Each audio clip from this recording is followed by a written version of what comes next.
Hi, I'm Brandon with Precision Defensive Solutions. Hi, I'm Stephanie. So we're standing here at a gas station. Yep. We talk about gas stations all the time. You hear it all the time on active self-protection about gas stations and the transitional spaces. And this particular one is not just a gas station, but it's probably more common of what we see today with a pretty sizable convenience store and all in there too. This place is full of transitional spaces. Yes. So let's start with the pumps. So you got in and out on both sides. You got gaps in between the cars where people can hide. People can be on top of you before you even blink.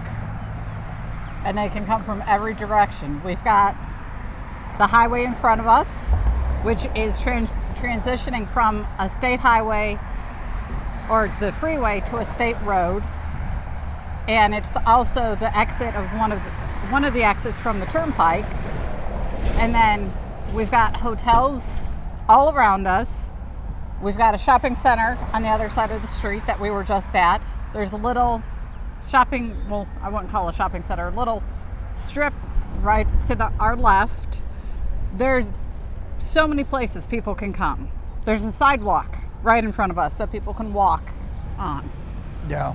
Well, and with the transitional spaces too, we've got hotels on each side of us. And the thing about it is, on one side we're talking about a Hampton Inn, and on the other side we're talking about a Econo Lodge. Yes. So, and the Econo Lodge, they've got some problems there. Yes. You know, we talked about this earlier in this community about all the drugs. Well, that's one of the sources. The county sheriff, in fact, just did a major drug bust in the location where we're standing not 2 months ago. So those are things that we have to think about when we're out and about, what's coming from where.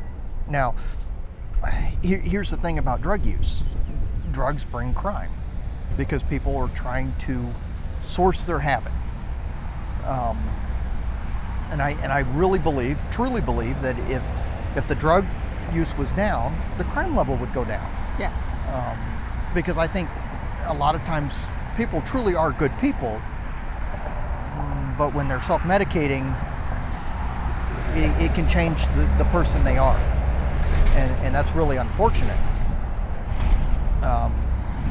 So as we look at the traffic here, and you can see, this is pretty busy right now. It's actually slowed down a little bit since we've been here. It was much busier when we first got here. Yes.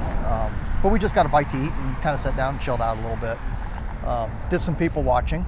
It was good people watching. Yeah.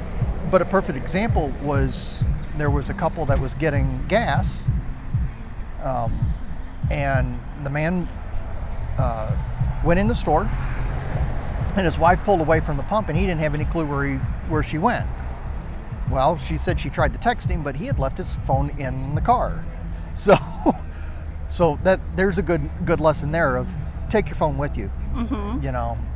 Which a lot of people don't. They'll leave it in the car. Especially as people get older, they're just not used to carrying a cell phone. They don't want to carry a phone. They don't want to be that connected. And I can understand that. But in that case, it would have helped because he couldn't find his wife. And the only reason that he found his wife is because I saw where she went and I was able to tell him. So pay attention to your world. Carry your tools. Know your environment, ins and outs, and look at your risk of those ins and outs, because that can be a positive and that can be a negative. So just like Steph's looking behind me because There's someone coming up. Yeah, so we're going to look at that. Okay, so take care, everybody, and be safe.